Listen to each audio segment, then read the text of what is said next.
વાહ મારો કાઠિયાવાડો વાહ. પહેલાં દરબારો હુક્કો ભરીને બેસતા હતા અને હુક્કો ભરીને બેન 5-10ની આમ પાર્ટી હોય, ચારે બાજુ બેઠા વચ્ચે વોકો હોય, વારાફરતી ખેંચ્યા કરે અને વાતું કર્યા કરે. હવે અત્યારે તો વોકા જ જોવા નથી મળતા. જો આ વોકો, અમારો વોકો જોયું, આ વોકો છે ભાઈ, નકલી વોકો. કારણ કે સાચા વોકા તો રહ્યા જ નથી અને સારું નથી રહ્યા એ. કારણ કે તમાકુ પીવાથી કેન્સર થાય, શરીરને નુકસાન કરે છે. પાછી જોવાનીમાં તો સિગરેટો ચાલુ કરી દીધી છે. હા, જો પીતા નહીં હો. આ તો આ તમને બતાવવા માટે કે ભાઈ જો વોકો મળતો નથી તો બીડીઓ પીવો છો, હુક્કો સિગરેટ પીવો છો, હા હા પીવે.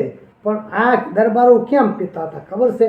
તે હુક્કાના આધારે મોડા સુધી રાતે જગાય, ચોરી ના થાય અને બે. અત્યારે બીડી પીવો તો ખેતરમાં આરામ મળે લ્યો, એટલા માટે ઘણા બીડી પીવે છે. ઘડીક થાય ને ખેતરમાં કામ જાય તો કે ભાઈ બીડીઓ લાવો ને, એટલે આ બીડી પી લો, થાક બાક ખાઈ લો. જો બીડીઓ ના પીતા હોય તો થાકે ખાવાનો ના મળે અને આરામય ના મળે. હા, વોકો ને બીડી એક જાતનો આરામ છે ભાઈ. બાકી આ ભણેલા ગણેલા થઈને તમે કહેશે આ હું વક્કાની વાત કરો છો. અલ્યા ભાઈ, આપણને નથી શોભતું ભણેલા ગણેલા વક્કાની વાત શોભળે. પણ આ તો એક જૂની રીત પરંપરા તમને યાદ દેવડાવશું. હમણાં ગીત આવ્યું મોબાઈલ ઉપર કે હોકલીઓ કિયા ગોમ ગયો છે.